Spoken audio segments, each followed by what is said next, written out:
तो इस आयत में कई फायदे नजर आए, कई फायदे नजर आए जो हमारे समाज के लिए, हमारी सोसाइटी के लिए कारगर साबित हो सकते हैं। पहली बात, हमसे छोटे से गलती हो जाए तो माफ कर देना है। छोटे खानदान का गरीब आदमी अगर कोई गलती कर देता है तो हम माफी को छोड़िए तन जाते हैं उन पर, फिर अपने खानदान की तरफ झांकते हैं कि वो 2 भाई हैं, हम 7 भाई हैं, कभी भी उसको हम दबा सकते हैं। ये सारी अनानियत, ये तकब्बुर, ये किब्र और नखवत, इन सारी चीजों ने हमें बिगाड़ कर रख दिया है। अभी रमजान का महीना गुजरा, प्यारे नबी जनाब मोहम्मद रसूलुल्लाह सल्लल्लाहु अलैहि वसल्लम से पूछा गया कि या रसूलल्लाह, आप ये बताइए कि कसरत में जैसे जन्नत में दाखिले के लिए कौन से अमल? अल्लाह के नबी ने फरमाया कि तक़वल्लाह व हुस्नुल खुल्क। 2 अमल हैं जो कसरत से आप जन्नत में दाखिल हो सकते हो। क्या? तक़वल्लाह व हुस्नुल खुल्क, अल्लाह का तक़वा और अच्छा अखलाक। आज अखलाक हमारा इतना गिर गया है कि ढंग से और कायदे से किसी से बात भी करना नहीं चाहता। रमजान गुजारा, वो रमजान की हिकमत क्या थी आपको मालूम है? रमजान की हिकमत क्या थी? रमजान की हिकमत थी तक़वा। फरमाया अल्लाह ने, लअल्लकुम तत्तक़ून, रोजे तुम्हारे पर फर्ज किए गए हैं ताकि तुम मुत्तकी बन जाओ। रमजान गुजर गया, तक़वा भी बाएं से निकल गया, हमें हासिल नहीं हो पाया। और तक़वा का महासल क्या था मालूम है आपको? तक़वा का महासल था, दूसरी जगह अल्लाह ने इरशाद फरमाया, वतिलकल जन्नतुल लती नूरिसु मिन इबादिना मन काना तक़िया। तक़वा का ये कमाल है कि बाप के छोड़े हुए संपत्ति का जिस तरह से तुम्हें मुतालबे की जरूरत किसी से नहीं पड़ती है, न बाप को देने की जरूरत पड़ती है। रब ने फरमाया कि तिलकल जन्नतुल लती नूरिसु मिन इबादिना मन काना तक़िया, ये जन्नत जो हमने बनाई है तो हम अपने मुत्तकी बंदों को उसका वारिस हैं। विरासत की चीज न मांगी जाती है न दी जाती है। अल्लाहु अकबर। ना अल्लाह से आपको सवाल करने की जरूरत थी तो आपने तक़वा हासिल ही नहीं किया। दूसरी चीज क्या फरमाया अल्लाह के नबी ने? व हुस्नुल खुल्क, अच्छा अखलाक। अखलाक तो माशाअल्लाह हमारा बड़ा बहुत पाए का हमारा अखलाक। प्यारे नबी जनाब मोहम्मद रसूलुल्लाह सल्लल्लाहु अलैहि वसल्लम और दीगर सारे अंबिया की बेसिक का 2 ही मकसद।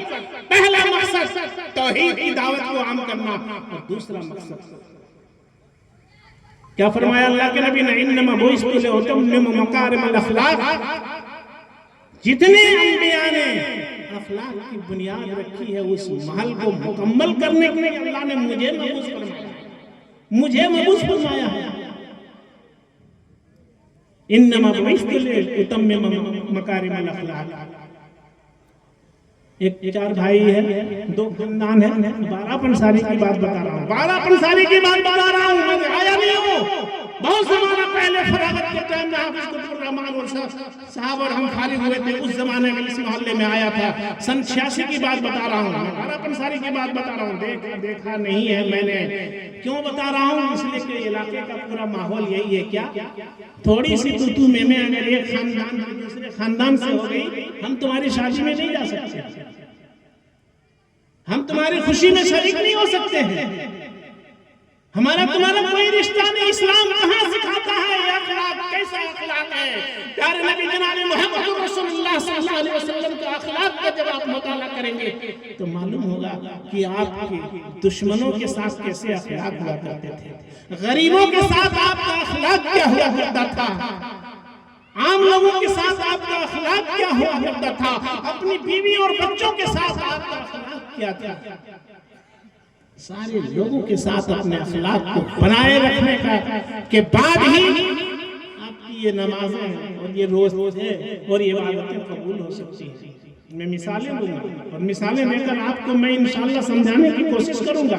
हमारे अमाल बेकार हो जाएंगे अगर हमारे अखलाक बेहतर नहीं। हम जितनी बड़ी भी डिग्री हासिल कर ले, हम जितने बड़े भी आलिम हो जाए, अगर हमारा अखलाक बेहतर नहीं है तो याद रखिए कि हमारा कोई अमल ही बेहतर नहीं है। कोई अमल काबिल कबूल नहीं है। अल्लाह के प्यारे नबी जनाब मोहम्मद रसूलुल्लाह सल्लल्लाहु अलैहि वसल्लम घर पे कोई आदमी अजनबी आता है, आने के बाद दरवाजे पे दस्तक देता है, आवाज लगाता है। अल्लाह के नबी कहते हैं कि देखो दरवाजे पे आने वाला शख्स कौन है। पूछा गया कि बताओ कहां से आए हो, कहां से आए हो, नाम क्या है? कहा कि मैं मदीने का फला इंसान हूं। अल्लाह के रसूल से कहा गया कि अल्लाह के नबी मदीने का ये फला इंसान दरवाजे पे दस्तक दे रहा है, आपसे शायद कोई जरूरत है। कहा वो कौन? कहा कि नाम बताया। कहा नाम बताया, फला आदमी है। अल्लाह के नबी सल्लल्लाहु अलैहि वसल्लम ने क्या कहा था मालूम? अल्लाह के नबी ने कहा कि मदीने के माशरे में सबसे बुरा इंसान है।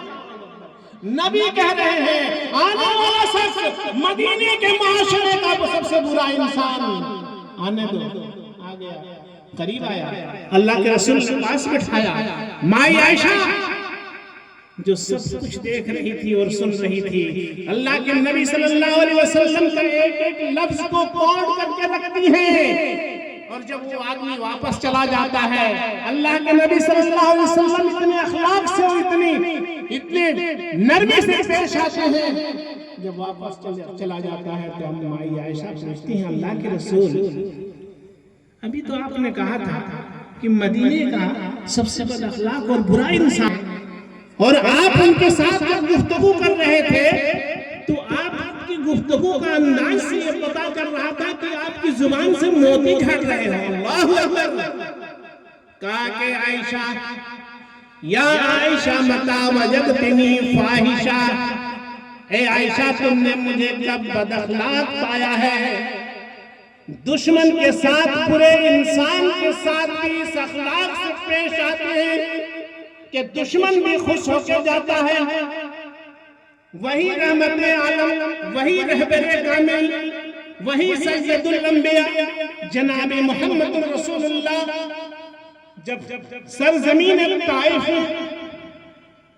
इस्लाम की दावत पहुंचाने जाते हैं, तौहीद की दावत आम करने जाते हैं, इस्तेक़बाल क्या किससे हुआ था आपको मालूम है ना? कि पत्थरों से आपका इस्तेक़बाल किया गया और इस कदर मारा गया कि लहू लुआन हो गए।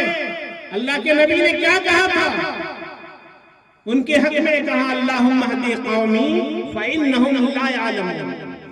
देखिए, एक आदमी आपका अगर दुश्मन है तो दुश्मन को अगर आप कहेंगे कि ये पागल है, ये पागल है, तो वही आपसे करीब कभी नहीं आ सकता। एक दुश्मन आपका है और